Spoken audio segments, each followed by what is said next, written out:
Number 10, put on surgical gown over shroud bib. Utilize hole cut and wrist cuff for thumb. Buddy will cut a small hole for thumb in each of the wrist of the surgical gown prior to use. And of course, there's a story behind that too. And we'll get to that. Yeah, I did on the top right there. You already did? No. Just a tiny little snip right at the crease. Right Is here? where, No, where, down front. there you go. Right there, yeah.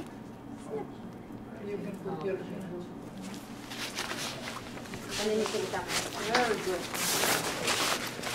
Number 11, buddy loops the inner ties of gown. Do not tie or make a knot. Buddy will then assist caregiver with turning gown, and caregiver ties outer gown snugly to the waist in a bow. Just the inner. So now should turn around and show them I'm the gonna inner. I'm gonna do it twice. It's nice and loose. There we go. But I want to show them now.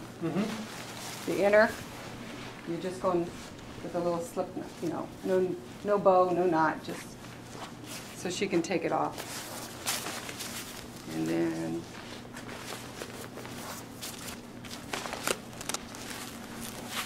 pull some out. Is that good? Yeah, that's better. Yes. Yeah. Okay. The gowns also are sizable. For purposes of training, we're using a single size, which is the one that we have the most supply of. So try not to deplete our supply. So at this point in time too, for comfort, you can also loosen this up. You're still protected, but it's not as close to your face. That's good. Good. Good. Now, if you'll notice, with the way we cut it,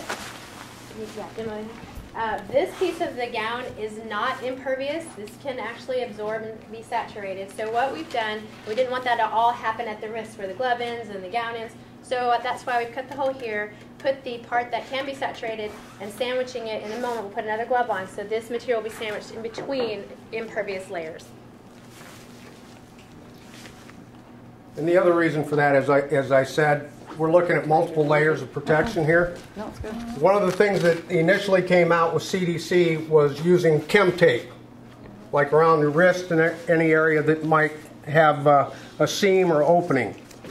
We tried that. You feel cold? Oh yeah, yep. Yeah, we tried that. Yeah, it's not bad. And at every all. time we went to take the PPE off, we compromised the suit.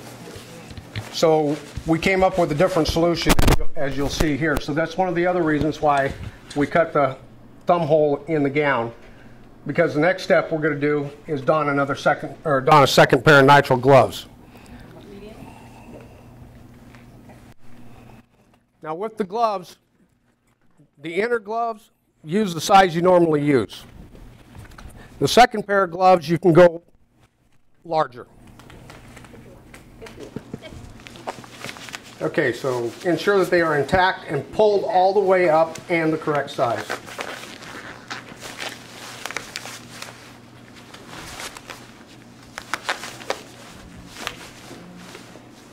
Okay, I'm good. Good? Yep. Number 13, put on apron if additional protection needed to the front of the body against exposure to body fluids or excrement from the patient. Just for demonstration, we'll be doing this also.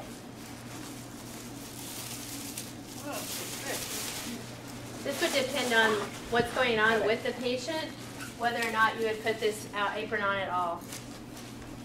This, for demo purposes today, we're going to show it to you on Michelle, but when it's your turn, we're not, because these would not be the actual ones, but we just wanted to kind of get the idea and have the concept in your mind, but we won't have you practicing with something that you won't actually Such a use. small bow, you know, it's hard to Well, tie. how would you make the determination already? I guess you would have them in the room. You could put them on before you're going to. You want to put them on before you actually enter the patient room, and if the Well, the apron piece. Yes, if the patient is one of the ones that are in the later stages, they are actively vomiting, actively having the diarrhea, that would probably determine your choice to put the apron. If they're simply If there's a lot of body coughing fluids. and have a fever, we're probably not going to go with an apron at that time. Okay, number 14, buddy verifies the integrity of the PPE. Ensure safety of the waiters in the boot area.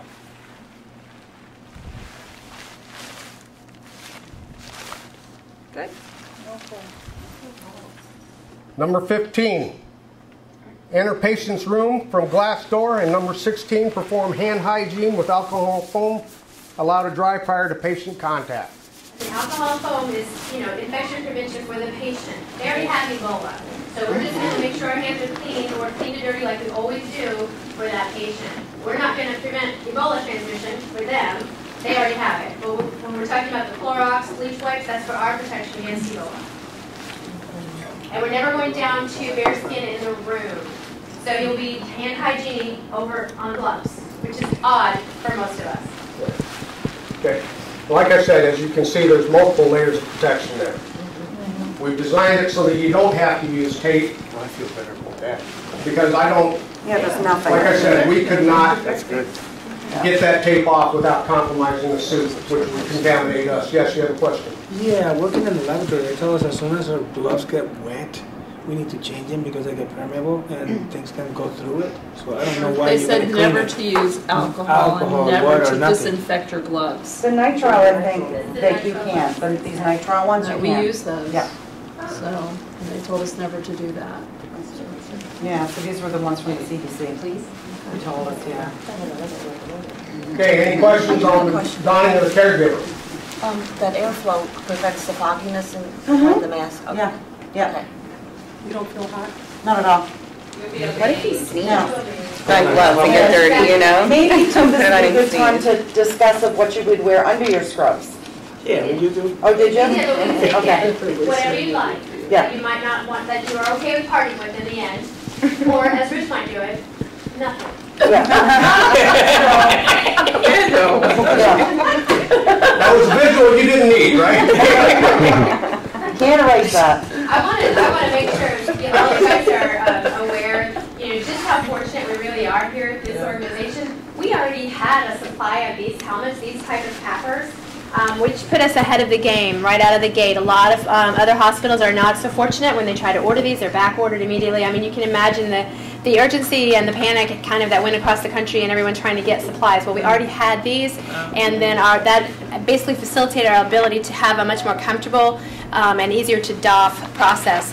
So we're very fortunate here, and I just want to make sure you guys realize just really how much that means to all of us, really, in our ability to take care of a patient and then also to keep ourselves safe. So it's good. She's got good range of motion, good mobility. She can hear. That pepper is not very loud. No, it's very good. Yeah. You guys can all hear me. And it won't fog up. I mean, we really have a lot of benefits here to just get up. Oh, yeah. I see What do you guys, What? Well, where's it getting the air from? From the helmet. No, but there has to be an intake for the air. I mean, That's why where's, it has a filter. Yeah, it has a filter. There's a filter inside. So it's just recycling the filters. And she's not hermetically sealed into this gown and weighted. okay. Yeah. I mean, if you look, let me show. Can I show them your bottom? Yes. Okay, see, this is here's air. Air can get in. Okay. It's not a hermetically Ziploc bag, Yeah. right?